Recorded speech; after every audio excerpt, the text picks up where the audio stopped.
They will be watching her story. Before he could move on, he drank until his eyes watered and chewed until he couldn't close his mouth. He looked at me with mustard on his chin. Almost there. Two of them backed a pickup truck onto the lawn and tied a rope from the bumper to his belt. The pledge master told him he had to keep up at a jog or get dragged. He kept up for 30 yards. Then he didn't. The whole lawn cheered as he was dragged across the grass on his stomach. They cut him loose, and he stood up with grass stains on his teeth. One more. They walked him to the obstacle course at the edge of the lawn. The first section was a long bed of dog bones laid across the grass. They told him he had to walk across it barefoot. He took his shoes off and went across without stopping. The next section was a bed of Legos. He stepped onto the first one and made a sound I've never heard a person make. He kept walking. He came out the other side, leaving red footprints in the grass, and laughed at the sky. The pledge master pointed at the last station, a row of stones laid out across the fire pit, flames already coming up between them. He told my roommate that was the final challenge. Walk across barefoot, and he was in.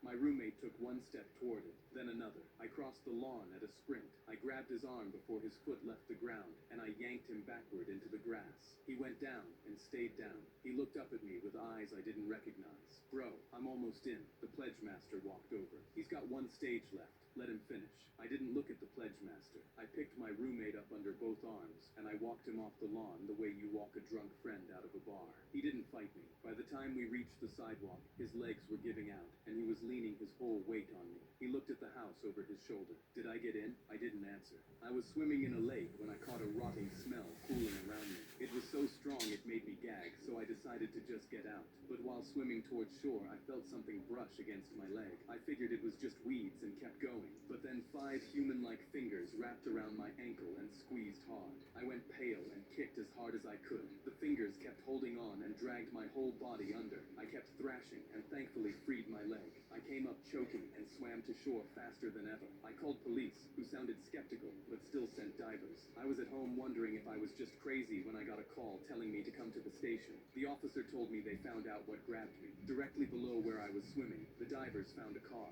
Inside, it was a dead woman still buckled into the driver's seat. She'd been down there for 3 weeks. I shook my head and told the cop there was no way it was her. Whatever grabbed me had wrapped its fingers and squeezed, and dead people can't do that. The cop shook his head and said that's what makes this so disturbing. When the divers found her, her window was down, and her arm was floating out of it, drifting upward in the water. An underwater current had formed beside her as I was swimming, and the pressure of the moving water closed her fingers around my ankle. Apparently, the current was also getting stronger, and had I not felt her fingers and decided to swim away, I would have been pulled under for good. I walked to the casket at my grandmother's funeral, and immediately realized the woman in the casket wasn't Grandma. But when I told my aunt who'd organized the funeral, she said, "Yes, it is. Look again." So I did, and saw that her nose, her jaw, and her eyebrows were completely different. This couldn't be Grandma. I found the funeral director and told him the wrong body was in the casket. But when he checked his clipboard, he told me it was the right body, and that denial was common during grief. I felt like I was going crazy, so the next time I walked by the casket, I pulled out my phone to compare pictures of Grandma with the woman in front of me. It was completely different. I showed my aunt the pictures, but she took one look and said,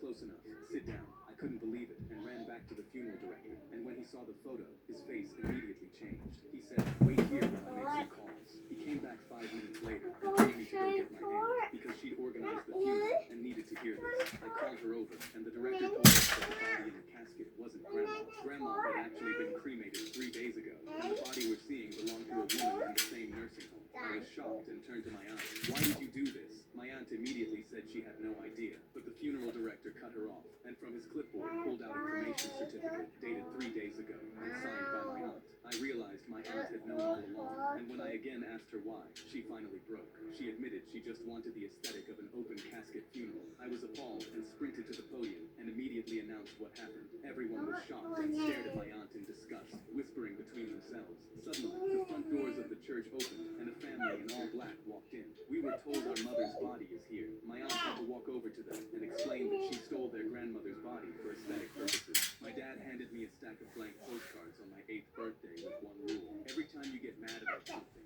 write it down on one of these and drop it in the mail. I'll handle the rest. I asked where they were from, and he just smiled. "You'll see." That summer, I wrote 14 of them. Tommy didn't invite me to his pool party. Mom made me eat broccoli, and Coach made me sit out for being late. I stamped each one, dropped them in the mailbox.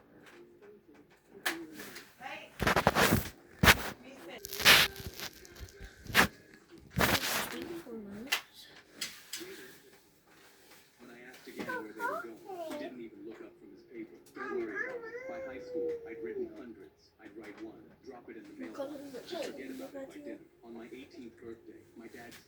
cardboard box across the kitchen table. Inside was every postcard I'd ever written, stamped and mailed back to me. I started reading them. Uncle Greg made me sit at the kids' table at Thanksgiving. Mr. Henry gave me detention for chewing gum. Becca didn't text me back for 3 days. I couldn't even remember writing most of them. I shook my head. Dad, I don't know who half these people are anymore. He nodded once. Most of what hurts today won't hurt tomorrow, son. Save your stamps for it lasts. I put my hand on my holster and scanned the crowd, looking for threats while the mayor spoke into the microphone. I was his bodyguard, and I just caught a figure in a dark blue hoodie and shorts at the end of the crowd. My eyes narrowed as I noticed the pistol-shaped outline in their pocket, and I instantly radioed the other guards as I realized what this meant. But the figure saw me and immediately disappeared into the crowd.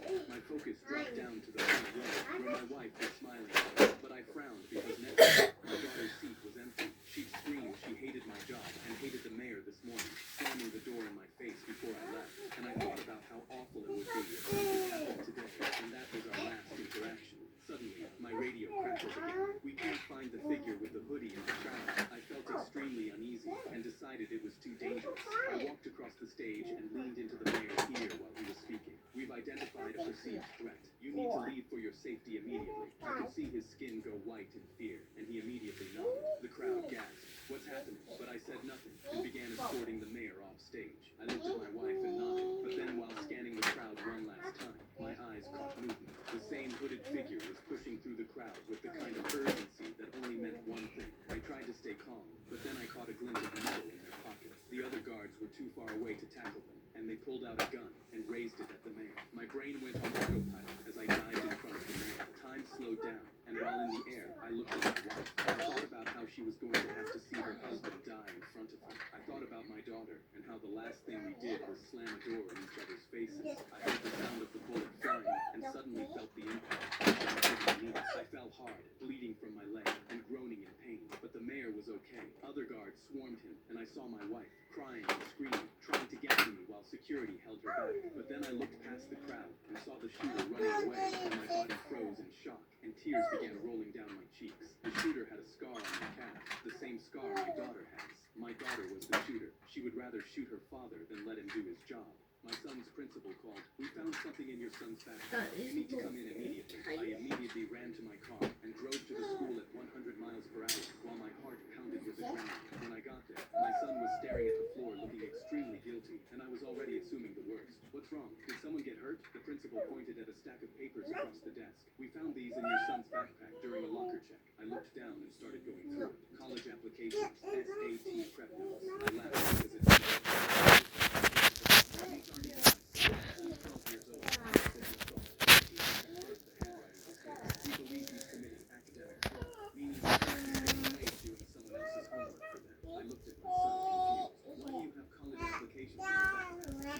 Right, my phone's gonna be glitched in a few minutes because my phone's very low, so if I'm not talking, my bad. every essay for 2 years straight. My jaw dropped with a mix of fear and shock. My 12-year-old son does my 18-year-old daughter's work. Why didn't you tell me? She told me if I told anyone she'd ruin my life. So I did every assignment she gave me. Just not, I'm not bother talking. So, yeah.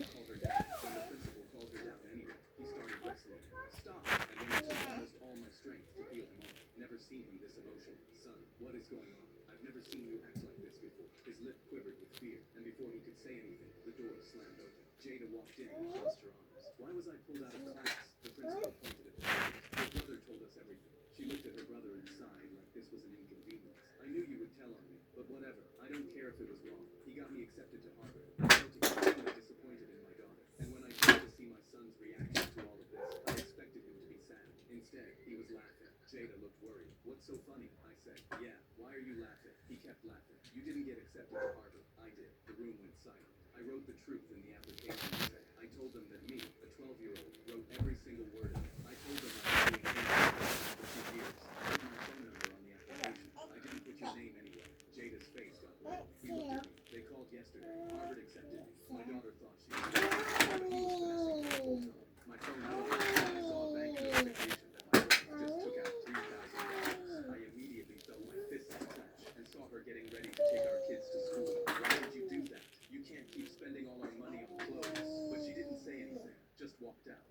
something weird was going on. But a few minutes later, another notification. iPhone tracking deactivated. Oh no, I knew something By the way, I'll click some more Fortnite videos on the live event. I opened it, and two cops had their Maybe a hands. few Your videos. wife named Maria? Yeah. Why? Did something happen? He looked And like he was about to cry. maybe come back in chapter Your 7 wife's season van 6. collided with the semi-truck. It exploded. There were 3 victims. My heart was racing. I knew he had to be lying. No, she was just here. Stop. I grabbed my phone to call her, but saw another notification. Receipts for plane tickets. That's what she spent the money on. She was trying to surprise me, and I got mad at her. He grabbed my shoulder. Sir, we have to go identify the bodies. You have to come with us right now. No, you're lying. Let me call her. I pressed call, but it didn't even start ringing. It just went straight to voicemail. No, please answer. Please tell me this is a joke. Sir, the phone was in the crash. It's unlikely it still works. I stared at the notification from earlier. Location disabled. I realized why that popped up. I started crying and fell onto the ground. The last thing I did was yell at her. I just wanted to say sorry, but they helped me up. We have to go. But just as we opened the door, my phone started ringing. Unknown number. I was about to press decline, but the officer stopped me. Sir, you should answer that just in case. You don't know who it could be. I was in no mood to talk, but I wiped my tears away. I pressed answer, but as soon as I did, I heard her voice. Hey, I left my phone in the car. I couldn't breathe. Honey, are you okay? Yeah? Why are you crying, baby? I immediately burst out in tears, telling her I was so sorry for yelling at her earlier. She had no idea what just happened. My family was putting my dog down on Monday, so I took him somewhere he could be free. Duke had been in a cage because nobody let him out. Mom said the barking was the problem, but I knew the cage was. Friday after dinner, my dad called the vet. That dog My friend's called me. I'll see what he wants in a few minutes.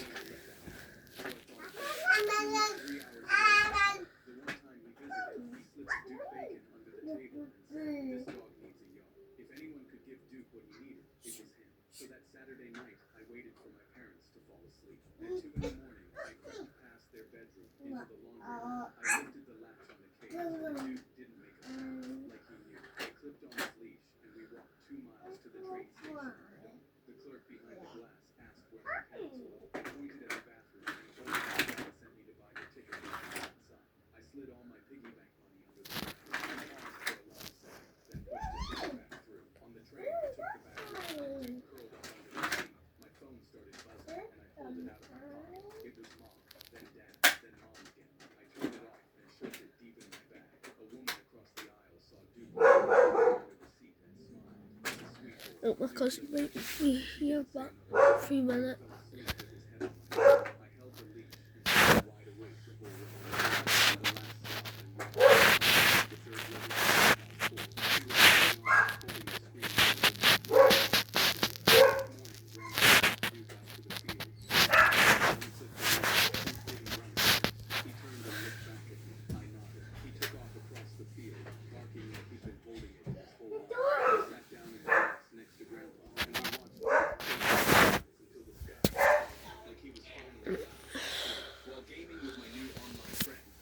After that, I might need to.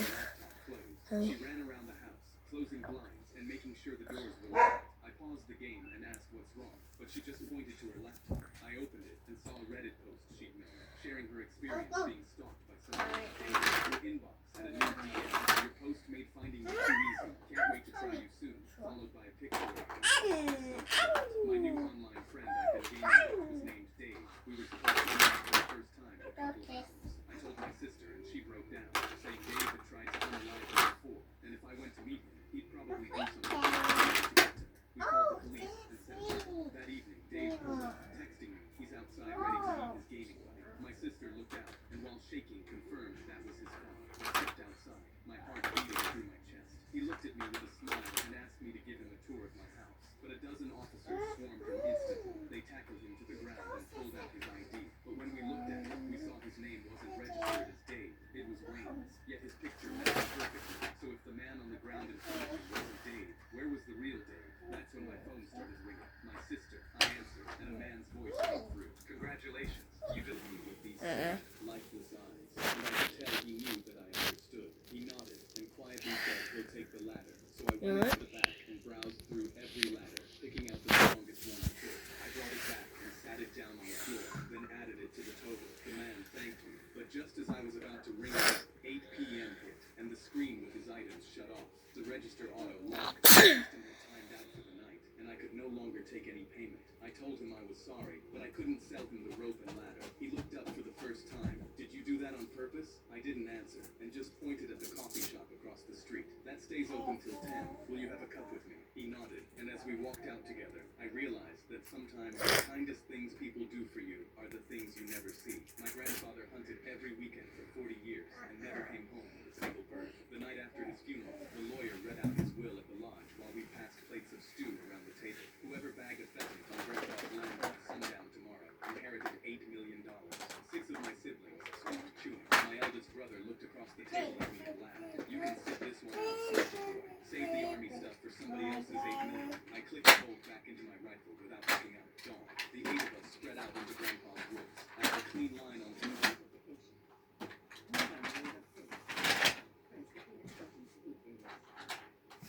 He spent the next 20 minutes searching the brush for the body. My sister waded into a creek up to her head and screamed out her boots. 2 of my brothers crossed paths in a clearing, and one of them dove behind a stump.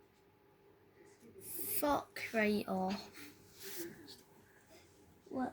You're still videoing? Aye. What Was. I'm getting subs. Right after this video, one morning, that's the video ended. Is that live? No. I need 50 subs, I've only got one. What? I've only got one sub. And who is it? Jax. Is it? My other account I had Emma Fort. So they hear you on this when you post it? Aye. I had 5 Jax, my midship friend, my old Fortnite duo, and this random. So why have you only got one? Because it's a new account. Want me to follow you? Sure. Users Crush XN. So your PlayStation? No, That's your Peggy. PlayStation name? Yeah, PlayStation name. On YouTube, innit? Aye. Is it a capital C? Yeah. That's it? Crush XN. What? Yeah. Oh, yeah. Yeah, that's me. Wait, how do you subscribe? Just press the subscribe button. And then you subscribe? Aye, it's completely free. What? It's completely free. You sure? Aye. Have you got an account though? No, do I need to make one? Aye, you need to make one or else the sub doesn't go in. Create account?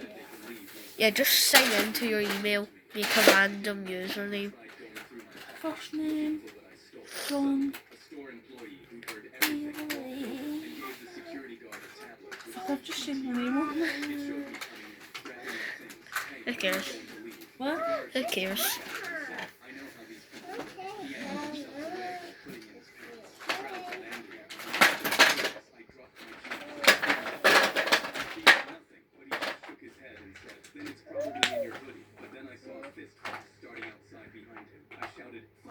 Instantly, everybody rushed out the door to see him. The guard's eyes went wide, and he threw his arms in the air to block it. But the customer simply trampled through him. He fell to the ground as dozens of feet stomped on him. His bones cracked, his teeth fell, and even the employee from earlier stepped on his shoulder to get through and see the fight. He was on the ground, groaning in pain, when suddenly the security Phone started number, blaring man? again. I looked down, saw a package. Does it send you an emails? I don't know. I didn't make it. It was my dad. Oh, it sent you a code?